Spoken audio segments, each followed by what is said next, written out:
Adobe Premiere Pro has some fantastic updates that you might not know about, but fear not. I am here to tell you all about them because not all heroes wear capes, and not all capes wear heroes. Wait, what? When importing your audio clips into your timeline, the first thing that you will now notice is there are these new icons to the right-hand side of your clips. These are the new visual integrations that will automatically tag your clips when you add them into the sequence. You can, of course, change them manually to either dialogue, music, sound effects, or ambience, giving you more options to label and organize without solely relying on label colors. Which, by the way, is another one of their updates. The color labels have been updated to make sequences easier to read, but not only that, they're just sexy.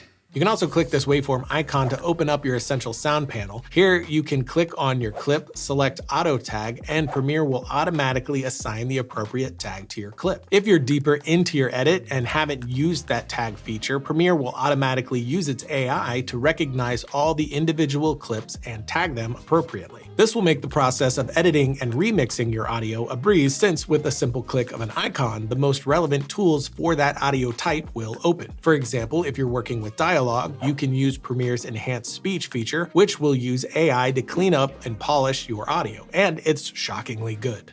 The big black bug bit the big black bear, and the big black bear bled blood. The big black bug bit the big black bear, and the big black bear bled blood.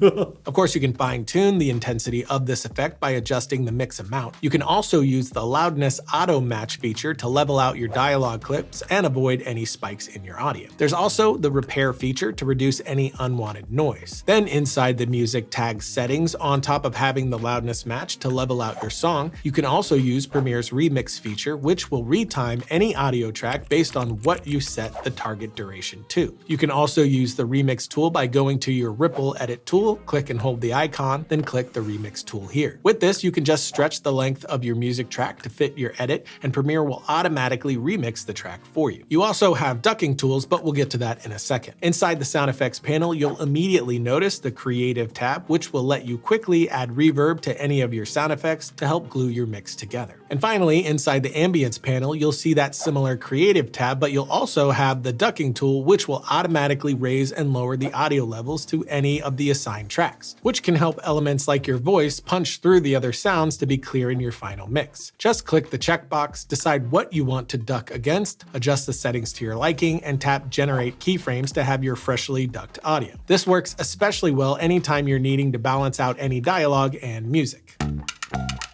If you tap Browse inside the Essential Sound panel, you'll find that they've integrated Adobe Stock inside of Premiere, making song selection easier than ever. You can test out over 75,000 music tracks without needing to download or license any files, and once you find the right song for your edit, you just drag it into your timeline and that's it. And if you decide to license the track, you just tap on the shopping cart icon here and you're good to go. Saving the best for last, we have by far my favorite new feature, which is Visual Fade. You can now click and drag this handle to create a variety of different fades without needing to keyframe or drop an audio transition from the Effects tab onto your clip, making blending your audio faster than ever. You can drag left or right to change the duration of the transition, and you can drag up and down for different curves. As you can see, Premiere just keeps getting better and better. The fact that you can do a solid mix without ever having to leave Premiere is really impressive. But of course, you can still go out to Adobe Audition with the click of a button if you need to dive in deeper. But as always, if you have something that you would like to see us cover, feel free to drop it in the comments below. And subscribe to the channel for more tutorials and updates like this one, because it's free, and that's nifty.